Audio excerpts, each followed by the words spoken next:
Bismillahirrahmanirrahim. Assalamualaikum warahmatullahi wabarakatuh. Sahabat beriman, dimulai pada masa Rasulullah Shallallahu Alaihi Wasallam, perang memang sudah seringkali terjadi. Tak hanya terjadi di masa lampau, rupanya masih ada perang yang lebih dahsyat yang akan terjadi di akhir zaman. Namun sebelum lanjut, mari dukung channel yang kecil ini agar menjadi besar manfaatnya dengan cara tekan tombol like dan subscribe channel ini. Serta jangan lupa bagikan video ini, karena sebaik-baik manusia, dialah yang mempelajari Al-Quran dan mengajarkannya kembali kepada orang lain. Sahabat beriman rahimakumullah, kaum muslimin akan menghadapi dua peperangan besar di akhir zaman sekaligus sebagai penutup segala perang. Karena setelah itu tidak akan ada lagi peperangan. Kedua peperangan tersebut telah dijelaskan dalam nubuat akhir zaman. Yang pertama adalah Perang Al-Malhamah Kubro. Perang tersebut terjadi setelah kaum muslimin menaklukkan Persia yang sekarang sebagai Republik Iran. Perang Al-Malhamah Kubro terjadi antara kaum muslimin dengan bangsa Rum, sebagaimana dijelaskan dalam hadis tentang urutan peperangan akhir zaman. Kalian akan perangi Jazirah Arab sehingga Allah memenangkan kalian atasnya. Kemudian kalian perangi Persia sehingga Allah memenangkan kalian atasnya. Kemudian kalian perangi Rum sehingga Allah memenangkan kalian atasnya. Kemudian kalian perangi Dajjal sehingga Allah memenangkan kalian atasnya. Hadis riwayat Muslim.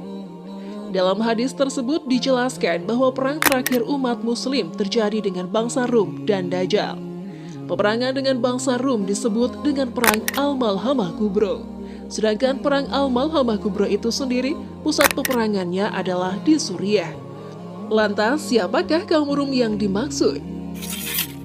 Kaum Rum yang dimaksud adalah Romawi Timur yang pusat pemerintahannya dahulu berada di kota Konstantinopel, yang saat ini disebut sebagai negara Rusia.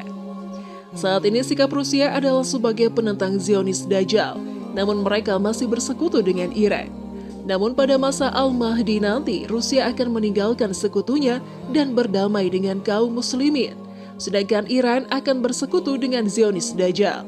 Hal ini bisa dibuktikan dari artikel yang diterbitkan oleh Tempo, di mana Menteri Luar Negeri Rusia secara terang-terangan mengancam jika negara Israel tetap ingin menyerang negara Iran.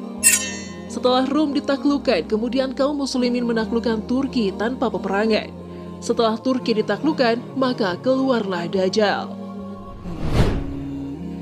Peperangan besar yang kedua, yakni Perang Armageddon. Perang Armageddon, pusat peperangannya terjadi di Palestina atau wilayah Israel sekarang ini.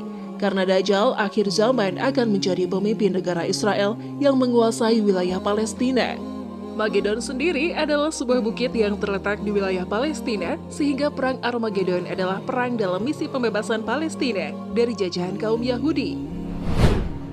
Menurut informasi yang didapat dari detik.com, kata Armageddon sendiri berasal dari bahasa Yunani, yaitu Ar, yang berarti gunung, dan Magedon adalah Magedo, atau nama sebuah kota kuno di wilayah Israel sebelah utara, tepatnya di pegunungan Samaria yang membentang dari Megiddo di utara sampai ke Hebron di selatan. Dipicu dari apa yang terjadi di Palestina dan Israel. Dilansir dari Republika, Perang Armageddon pun diprediksi akan segera berlangsung. Seorang penulis buku yakni Wisnu Sasongko dalam bukunya yang berjudul Peperangan Akhir Zaman, menurut Al-Quran, hadis, Taurat, dan Injil pernah memberikan tanda-tanda akan terjadinya Perang Magedon setelah sejumlah peristiwa ini terjadi. Yang pertama, kembalinya atau mengumpulnya Bani Israel atau Yahudi ke tanah Palestina. Kedua, memuncaknya kedurhakaan Israel dengan Ariel yang menjadi pemimpinnya. Ketiga, munculnya gerakan Intifada atau gerakan aksi lempar batu oleh anak-anak Palestina kepada Israel. Dan keempat, munculnya Imam Mahdi untuk menghentikan kedurhakaan Israel. Jika semua tanda ini terjadi, kemungkinan Perang Armageddon akan berlangsung dahsyat dan terjadi dalam jangka waktu yang panjang, sehingga menyeret seluruh negara di dunia.